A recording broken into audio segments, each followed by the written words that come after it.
नमस्कार, मैं हूं आपके साथ अलीम अतर। बुलेटिन में सबसे पहले बात एनआईए के एक्शन की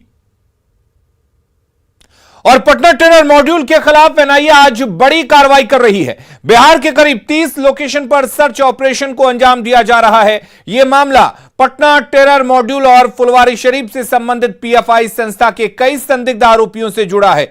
एनआईए मुख्यालय के सूत्र के मुताबिक आज छपरा, अररिया, किशनगंज, नालंदा, औरंगाबाद, जहानाबाद, मधुबनी, मुजफ्फरपुर समेत कई लोकेशन पर सर्च ऑपरेशन को अंजाम दिया जा रहा है।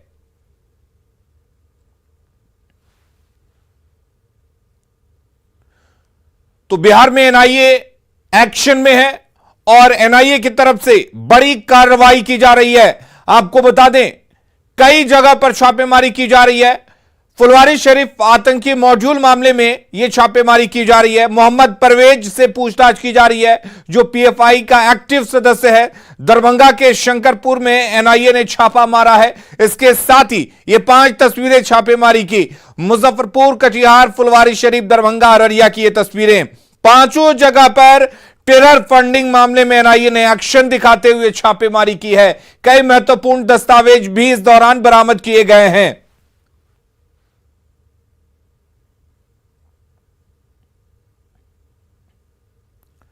तो फुलवारीशरीफ आतंकी मॉड्यूल मामले में पटना में 2 जगहों पर छापेमारी खत्म हो गई है।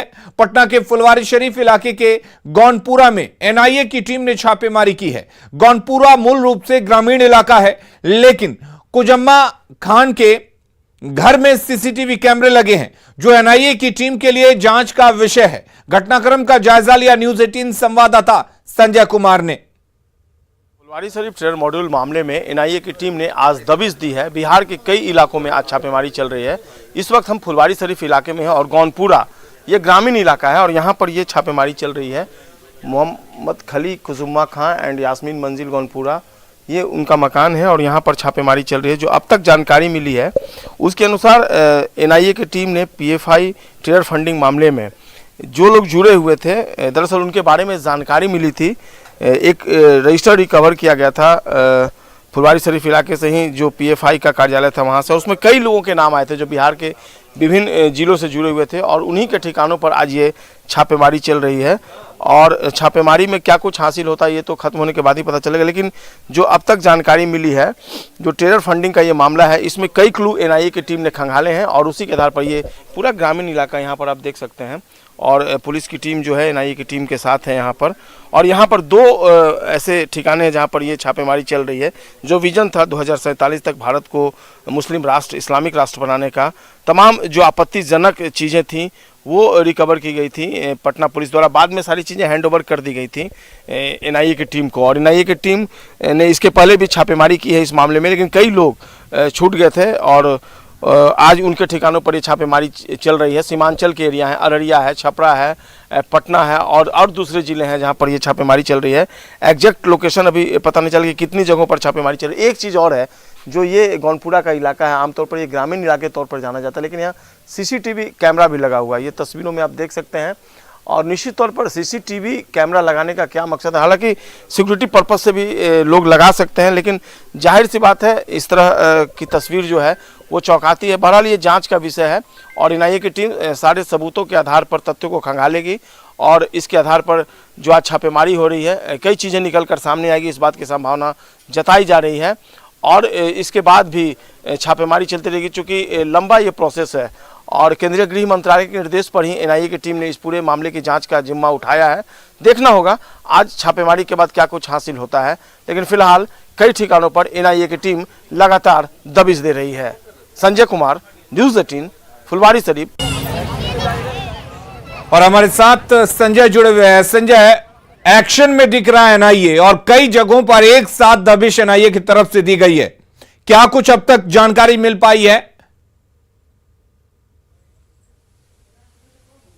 जी बिल्कुल अलीम, ये गौनपुरा का इलाका है, रूरल एरिया है, पटना का ग्रामीण क्षेत्र है ये। और यहाँ पर 2 ठिकानों पर छापेमारी चल रही थी।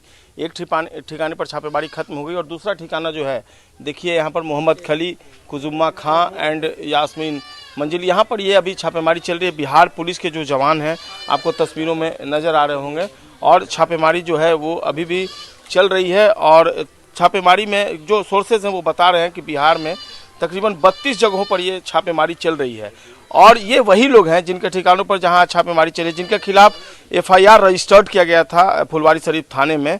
और ये वैसे लोग थे जिनकी पीएफआई और एसडीपीआई में गतिविधियां रही थी।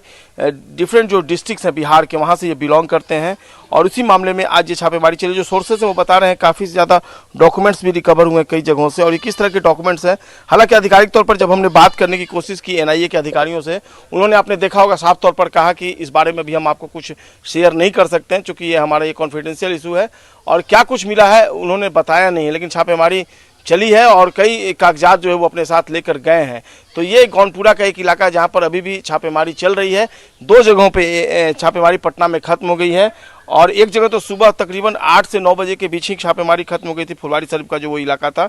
लेकिन गौनपुरा में एक जो इलाका है जहाँ पर जो सोर्सेज बता रहे हैं कि कई जो डॉक्यूमेंट्स हैं उसको रिकवर किया गया है एनआईए के द्वारा। और फिलहाल एनआईए की टीम यहाँ से जो कागजात हैं उसको सबूत के तौर पे इकट्ठा कर रही है और यहाँ से वो अब थोड़ी देर में निकलेगी। लगभग छापेमारी खत्म हो गई है। कोशिश होगी कि जो एनआईए के अधिकारी यहाँ पर हैं वो क्या कुछ बता पाते हैं, उनसे कुछ जानकारी हासिल हो जाए। मैं आपको बता दूं कि कुछ महीने पहले पटना में पीएम मोदी का जो दौरा हुआ था, वहीं पर फुलवारी शरीफ के कुछ संदिग्ध आतंकियों को गिरफ्तार किया गया था। उनकी गिरफ्तारी के बाद पीएफआई के आतंकी मंसूबों का भंडाफोड़ हुआ था और फुलवारी में आतंकियों को ट्रेनिंग दी जा रही थी। इस बात के सबूत मिले थे, कई डॉक्यूमेंट्री एविडेंस भी सामने आए थे। बिहार पुलिस ने तब कहा था कि गिरफ्त में आए लोग एक आतंकी मॉड्यूल चला रहे थे और मुस्लिम युवकों को ब्रेन वॉश करके ही इस तरह की गतिविधियों को अंजाम दिया जा रहा था। इन संदिग्धों में एक पूर्व सदस्य भी शामिल था। संजय, ये पूरा इलाका एक ग्रामीण इलाका लगता है, लेकिन एक इस तरह के ग्रामीण इलाकों में घर में सीसीटीवी कैमरे लगाए गए हैं, ये कई तरह के सवाल खड़े करता है। दूसरी बात तो ये कि जिनके घर पर छापेमारी चल रही है उनका क्या बैकग्राउंड है? सीसीटीवी कैमरा, जी देखिए, ये सीसीटीवी कैमरा मैं आपको लाइव दिखा पा रहा हूं जिसकी चर्चा आप अलीम कर रहे हैं। तो इनके बारे में जो जानकारी मिली, जैसे कि मैंने आपको बताया, जिन लोगों के खिलाफ एफआईआर रजिस्टर्ड किया गया था आज उन्हीं के यहाँ दबिश दी जा रही है। तो इनकी एक्टिविटी जो थी पीएफआई के साथ थी और कई ऐसे जो सस्पेक्ट एक्टिविटीज थी इनकी, उसके बारे में एविडेंस मिले हैं एनआईए की टीम को। और पहले भी पटना पुलिस जब जांच कर रही थी तो मिले थे और पटना पुलिस ने इनके खिलाफ एफआईआर लॉन्च किया था और उसी आधार पर ये जब जांच प्रक्रिया आगे बढ़ी है तब आज इनके घर पर दबिश दी गई है। तो जो छापेमारी है उसमें भी जो सोर्स है बता रहे हैं कि काफ़ी ज़्यादा जो डॉक्यूमेंट्स है वो रिकवर किए गए हैं। यानी इनका मेन रोल रहा है। किस तरह का रोल रहा है आधिकारिक तौर पर जब इसका खुलासा हो पाएगा तब इसकी जानकारी हो पाएगी। लेकिन इनकी एक्टिविटीज थी और यही मैंने बताया, रूरल एरिया है, सीसीटीवी कैमरा है, तमाम जो एक्टिविटीज थी सस्पेक्ट। चलिए अब आपको हम सीधे लिए चलते हैं।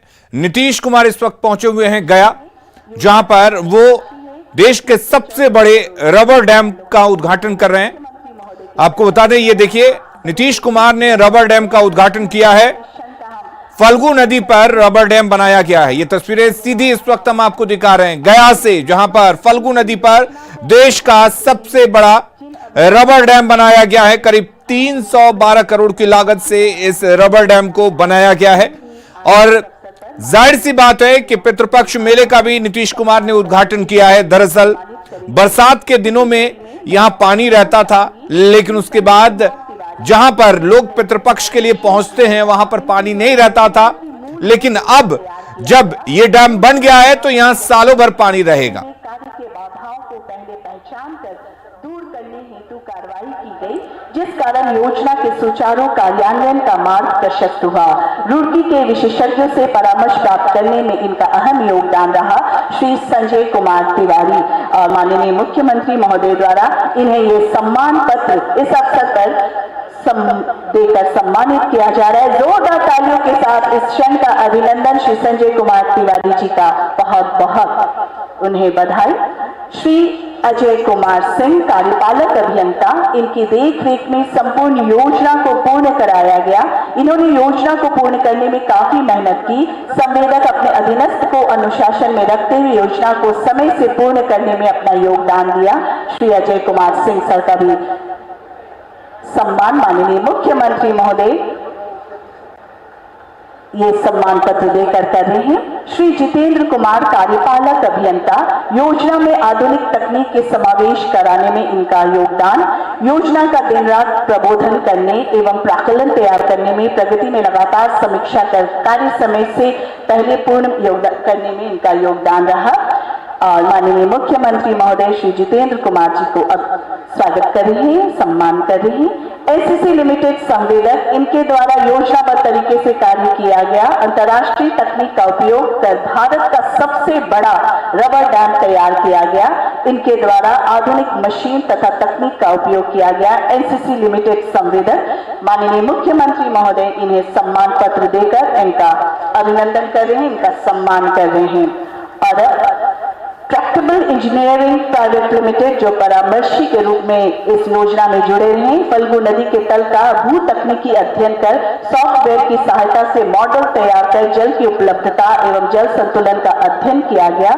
अंतर्राष्ट्रीय तकनीक का उपयोग कर योजना के निर्माण हेतु DPR तैयार किया गया। ट्रैक्टेबल इंजीनियरिंग प्राइवेट लिमिटेड परामर्शी महोदय का सम्मान माननीय मुख्यमंत्री महोदय द्वारा किया गया। बहुत बहुत आभार माननीय मुख्यमंत्री महोदय का। और इस महत्वाकांक्षी योजना के लोकार्पण के बाद मंचासीन सभी हमारे माननीय अतिथिगणों को मैं संबोधन हेतु आप सबों के बीच आमंत्रित करूंगी। इसी कड़ी में इस कार्यक्रम की अध्यक्षता कर रहे हैं हमारे माननीय मंत्री जल संसाधन तथा सूचना एवं जनसंपर्क विभाग श्री संजय कुमार झा सर को सादर निवेदन करती हूँ। सर आप आएं और अध्यक्षीय संबोधन प्रस्तुत करें। आज के इस बहुत ही महत्वपूर्ण कार्यक्रम में हम लोगों के नेता, बिहार के यशस्वी मुख्यमंत्री श्री नीतीश कुमार जी,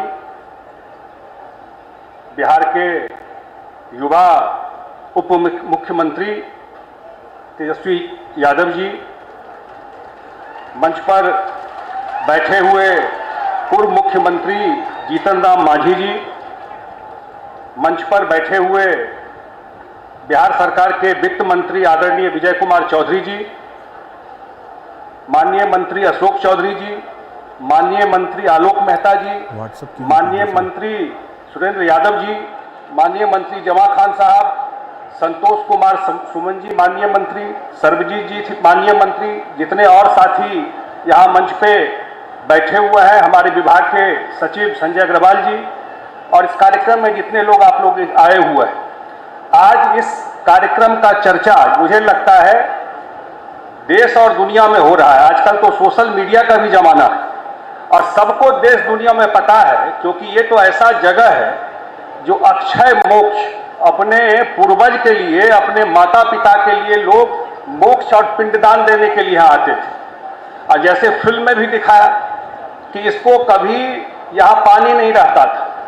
अब मुख्यमंत्री जी की इच्छा थी, शुरू से ही बोले कि भाई कुछ ऐसा इंतजाम कीजिए कि वहां परमानेंट पानी रहे, और खुद भी आकर के 3-4 बार आकर के स्पॉट पर जाकर के रिव्यू किए और देखते रहे। विभाग ने जब ये काम करना शुरू किया, आपने फिल्म में देखा होगा कि ये सबसे बड़ा रबर डैम देश का, भारत का, इंडिया का सबसे बड़ा रबर डैम गया में गयाजी डैम बना है। सबसे बड़ा रबर डैम, इतना बड़ा रबर डैम देश में दूसरा कोई नहीं है। और मुख्यमंत्री जी की यह भी थी कि उसमें कोई अवशिष्ट पदार्थ नहीं चला जाए। अगर गंदा पानी चला जाएगा तो क्या मतलब रह जाएगा। तो 55 दिन में मनसरवा नाला को तैयार किया गया। उन्होंने, क्योंकि ये होना था 2020 के सितंबर में मुख्यमंत्री जी इसका शिलान्यास किए थे और 2021 में आकर के रिव्यू किए थे, और कोविड का भी समय चल रहा था। लेकिन यह हुआ 2022, पितृपक्ष से पहले इस काम को पूरा करना है। जो पितृपक्ष में श्रद्धालु आएंगे देश और दुनिया के, तो उनको यहाँ पर परमानेंट पानी मिले।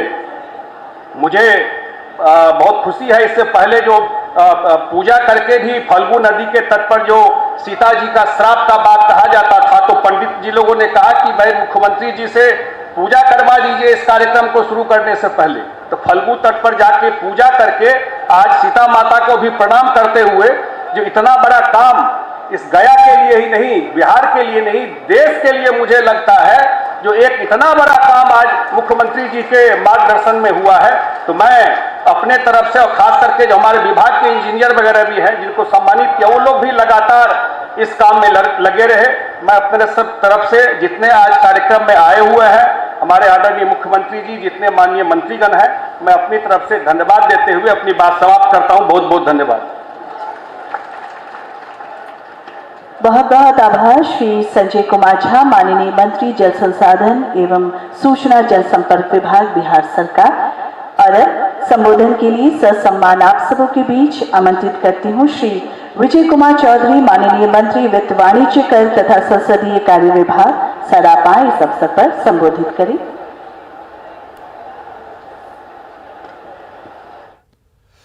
तो नीतीश कुमार ने फल्गु नदी पर बने रबर डैम का उद्घाटन कर दिया है। आगे बढ़ते हैं, उधर कटिहार में एनआईए की टीम के 2 ठिकानों पर छापेमारी की गई। बरारी थाना क्षेत्र के कटोतिया में एनआईए की टीम अब्दुल रहमान नदवी के परिजनों को लेकर थाने जा रही है और पूछताछ कर रही है। दूसरी तरफ हसनगंज थाना क्षेत्र के रामपुर बंसी मुजफ्फर टोला में एनआईए की टीम ने मोहम्मद महबूब आलम के घर पर कई घंटों तक छापेमारी की। हसनगंज में छापेमारी खत्म हो चुकी है। सूत्रों की माने तो एनआईए की टीम कई डायरियां और महत्वपूर्ण दस्तावेज अपने साथ लेकर गई है। दोनों लोग पीएफआई संगठन से जुड़े हुए हैं और हाल के दिनों में फुलवारी शरीफ मॉड्यूल में इनके शामिल होने की बात सामने आ रही है। पटना फुलवारी शरीफ मॉड्यूल में पीएफआई के नाम आने के बाद एनआईए की टीम कटिहार भी इसके जांच के लिए आया है और कटिहार के 2 ठिकानों पर एनआईए की टीम छापेमारी कर रहा है। एक बरारी थाना क्षेत्र के जो कटोतिया गांव है, वहां अब्दुल रहमान नदवी के वहाँ छापेमारी हुआ है और दूसरी तरफ हसनगंज थाना क्षेत्र में महबूब आलम के ठिकाने पर छापेमारी हुआ है।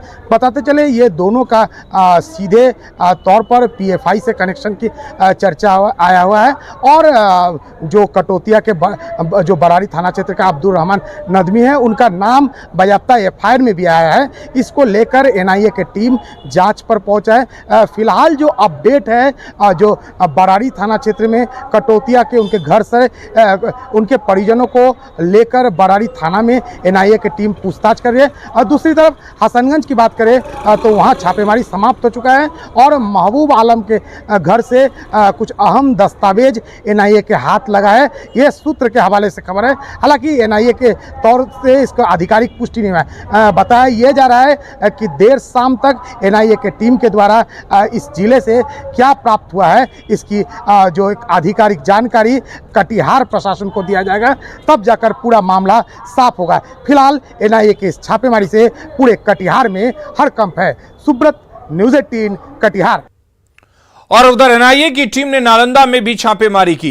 एनआईए की टीम आज सुबह सोसराय थाना क्षेत्र के खासगंज मोहल्ले पहुंची, जहां एसडीपीआई के प्रदेश अध्यक्ष शमीम अख्तर के घर रेड किया। हालांकि उस वक्त शमीम अख्तर घर पर मौजूद नहीं थे, जिसके बाद एनआईए शमीम अख्तर के छोटे भाई दानिश को हिरासत में लेकर सोसराय थाने पहुंची, जहां पूछताछ के बाद कुछ कागजों पर हस्ताक्षर कराकर उसे छोड़ दिया गया। आपको बता दें कि शमीम अख्तर पुलिस की नजरों में फरार है, लेकिन वो मीडिया पर आकर बयानबाजी कर रहा है। आज एनआईए की टीम आई थी पटना के विषय में, जो फुलवारी शरीफ के अंदर जो अभी कुछ महीने पहले 13 जुलाई को जो कांड हुआ है, उसके संबंध में जिस तरीके से एनआईए जो केंद्र सरकार के इशारे पे नाच रही है और पूरी एजेंसी, न सिर्फ एनआईए बल्कि जितनी भी सरकारी एजेंसियां हैं, वो केंद्र के इशारे पे नाच रही है और जैसे हर लोगों को परेशान करने का काम कर रही है। आज एसडीपीआई के प्रदेश अध्यक्ष के घर पे, हमारे घर पे आज सर्च वारंट लेकर आई थी। वो 1 घंटे के बाद सर्च करके यहाँ से वो चली। और उधर मुजफ्फरपुर में आज एक बार फिर से एनआईए की टीम छापेमारी करने पहुंची। जिले के सकरा थाना के गौरीहार मोहल्ले में महरूम इस्लाम का घर है। उसका नाम पीएफआई से जुड़ा था। पटना में पकड़े गए पीएफआई के सदस्यों ने मजरूल समेत 26 के नाम एनआईए को बताए थे। इसके बाद यह दूसरी बार है जब एनआईए की टीम मजरूल के घर पहुंची। यहां सिर्फ उसकी मां जमीला खातून और भाभी जरीना खातून मौजूद थी। टीम में करीब आधा दर्जन अधिकारी थे। सकरा थाने की पुलिस भी साथ में थी। टीम ने 2.5 घंटे तक मजरूल के घर में खोजबीन की। गोदरेज, ट्रंक और अलमीरा को खंगाला गया, लेकिन कोई ठोस साक्ष्य नहीं मिला। टीम के हाथ सिर्फ उसकी भाभी का एक बैंक पासबुक लगा। इसे लेकर टीम अपने साथ निकल गई। कौन सब आई थी? कोई टीम आई थी? क्या कुछ पूछी आपसे? हमको क्या पूछेगा, कुछ नहीं। घर में ढुके हैं, घर में से अपना चेक करके क्या कुछ निकल जांचे, गए। क्या कुछ जांचे आपसे, क्या कुछ मांगा गया? कुछ नहीं हमसे मांगे, वो ट्रंक गोदरेज खोल करके खाता वगैरह भी जांचा गया चेक था? करके देख लिए। खाता ले गए इसका हैं? इसका खाता ले गया। अच्छा, किस लिए आए हैं आप लोग, पूछे थे? हम कुछ नहीं पूछे हैं। टीम हमको कुछ नहीं बोला। टीम आया वो घर बोला कि मजहर का यही घर, हम बोले हाँ यही घर है। हमको घर चेक करना है, तलाशी करना, हम कर लीजिए अपना मर्जी जो करना है कर लीजिए तलाशी। ट्रंक के ताला तोड़वाए कोई दूसरे आदमी से, ट्रंक चेक किए, उसके बाद गोदरेज चेक किए पूरा, उसके बाद सोके से कपड़ा वाला वो चेक किया, मजहर का अटैची था वो छोटा वाला वो देखा और मेरा पासबुक ले गया। और एनआईए की टीम छपरा के रुदलपुर गांव के रहने वाले परवेज आलम के यहां भी सर्च ऑपरेशन को अंजाम दे रही है। परवेज आलम पेशे से शिक्षक हैं, लेकिन उनके खिलाफ एक आरोप भी है कि ये पीएफआई संस्था से जुड़े हैं और पिछले कुछ समय से कई संदिग्ध गतिविधियों में शामिल होने की जानकारी के आधार पर आज उसके खिलाफ और उनसे जुड़े कई अन्य लोगों के खिलाफ एनआईए की टीम छापेमारी कर रही है। परवेज आलम छपरा के माधवपुर पंचायत इलाके में पोस्टेड हैं। ये पिछले काफी समय से जांच एजेंसी के रडार पर थे। हाल में फिलहाल इनके खिलाफ काफी इनपुट को इकट्ठा करने के बाद आज उनके खिलाफ सर्च ऑपरेशन को अंजाम दिया जा रहा है।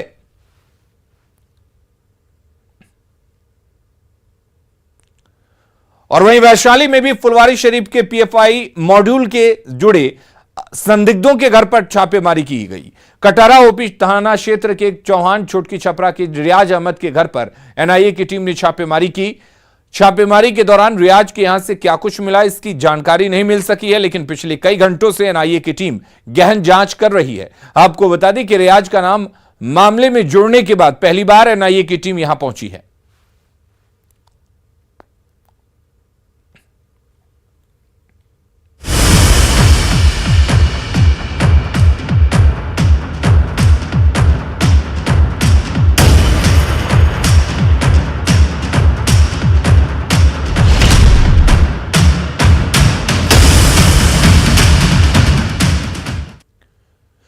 बिहार की प्रसिद्ध लोक गायिका मैथिली ठाकुर के साथ निजी फ्लाइट के स्टाफ ने दुर्व्यवहार किया। मैथिली ठाकुर ने बताया कि जानबूझकर उन्हें लाइन से अलग खड़ा करके उनका अपमान किया गया। दिल्ली से पटना आने के दौरान उनके पास उनका इंस्ट्रूमेंट था, जिस कारण दिल्ली एयरपोर्ट पर तेजेंद्र सिंह ने उन्हें रोक दिया और काफी देर तक अलग खड़ा रखा। मैथिली के पिता ने आरोप लगाया कि जानबूझकर 300-400 लोगों के बीच उनके परिवार का अपमान किया गया। सब कुछ और जैसे एयरक्राफ्ट में घुसने लगे तो उधर एक तेजेंद्र सिंह नाम का जो स्टाफ था वो एकदम से रूडली बोलता है कि आप इतने सारे बैग कैसे ले जा सकते हैं, आपको मालूम है आप मतलब कुछ तो उसने ऐसा बोला कि आपको मालूम है आप इतने सारे बैग कैसे लेके जा सकते हैं। और उसने इस अंदाज में बोला ना कि बिल्कुल मुझे लगा कि ये कैसे कोई ऐसे किसी से बात कर सकता है। और बात ऑकवर्ड तब हो जाती है जब सारे लोग आपको देखते देखते घूरते हुए, क्योंकि सब मुझे पहचानते थे ऑलरेडी, क्योंकि पटना की फ़्लाइट थी तो मोस्टली बिहार के ही लोग थे। तो ऐसा ही हुआ। फिर मैंने 5 मिनट बाद पूछा कि हमें जाने दीजिए, तो बोले नहीं ऐसे कैसे जाने देंगे, आप बैठिए, मतलब आप अभी इंतज़ार करिए। और उसके बाद बोले कि अगर आप इतना सारा सामान लेके जा रहे हैं तो हम आप वेरीफाई करेंगे, ये करेंगे वो करेंगे। 300-400 पैसेंजर जा रहे थे और वहाँ हमको साइड में खड़ा कर दिया। कितना ख़राब लग रहा था, जबकि हम कोई गैर कानूनी काम कुछ हमारा कुछ सामान था, इंस्ट्रूमेंट था उसमें, उतना लगेज तो सभी ले जाते हैं। वो जानबूझकर कोई पहचान लेता है ना, तो कोई परेशान करने की कोशिश करता है, उसको कड़ी से कड़ी सजा मिलनी चाहिए। रुक करेंगे इस वक्त एक बड़ी खबर की, आरजेडी से जुड़ी बड़ी खबर है। आरजेडी के राष्ट्रीय अध्यक्ष का चुनाव होगा 9 अक्टूबर को। आरजेडी के राष्ट्रीय अध्यक्ष का चुनाव होगा दिल्ली में। आरजेडी का 2 दिवसीय अधिवेशन भी होगा। 9 अक्टूबर को राष्ट्रीय कार्यकारिणी की बैठक होगी। 10 अक्टूबर को राष्ट्रीय परिषद का अधिवेशन होगा। ताल कटोरा स्टेडियम में अधिवेशन होगा। और खबरें लगातार जारी हैं, आप बने रहिए न्यूज़ 18 बिहार झारखंड के साथ।